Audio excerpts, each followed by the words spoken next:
In the heart of the city, in a bare attic barely illuminated by the moonlight, lived an artist who dreamed of greatness.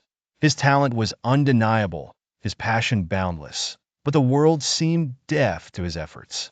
His paintings remained unsold, his sculptures ignored. He lived on little, feeding more on dreams than on bread. One night, in the feverish half-sleep of yet another fruitless day, a shadow took shape at the foot of his bed. It was a strange being, with an elusive appearance, as if made of the same substance as shadows. "Some call me Satan," said the being in a calm, almost amused voice. The artist rubbed his eyes. "And God? What does God look like?" he asked, more out of curiosity than devotion. Satan smiled. "I am an atheist. I don't believe in God." The artist was perplexed, but before he could reply, Satan made a gesture and an imposing machine appeared, with gears and smooth surfaces, buttons that seemed to await a command. "This machine will create anything you can imagine." The artist shook himself. "And what do you want in return? My soul?" he asked, partly ironic, partly afraid. Satan laughed. "I don't even believe in the soul." The artist tried to ask what Satan stood to gain from all this, but at that moment, the dream dissolved. He woke up. Before him, in the dim light of the room, the machine was real. Hesitantly, the artist thought of a perfect block of marble. A cloud of smoke enveloped the room, and the marble appeared. Then he imagined the statue he wanted to sculpt. Without even touching a chisel, the statue materialized before his eyes, exactly as he had dreamed it. In the following days, the machine worked tirelessly. The artist thought and created, without effort, without error. His works conquered the world. Galleries fought over his sculptures. Collectors spent fortunes for a piece of his imagination. Wealth surrounded him.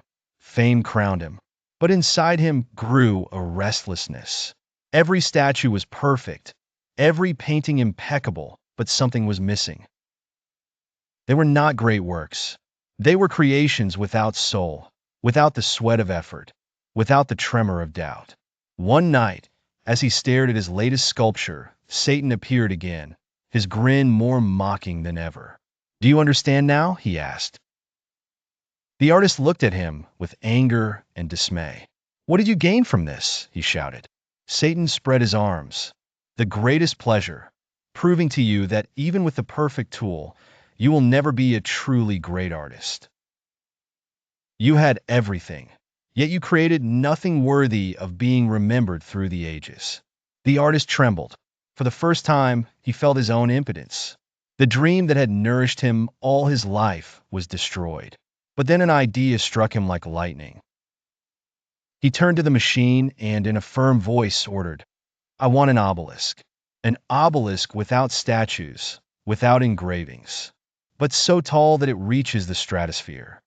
Satan arched an eyebrow, curious. The machine vibrated. A roar filled the air. In the city sky rose an immense column, a stone arrow piercing the clouds and vanishing beyond the horizon. People rushed astonished. The obelisk became legend. No one admired it as one admires a masterpiece of art, but everyone talked about it. Centuries later, the artist's name was still known, though not with reverence, but with wonder, with doubt, with dismay. Satan laughed, perplexed. Then he vanished, leaving the artist to stare at his creation. It was not beauty, it was not art, but it was eternal.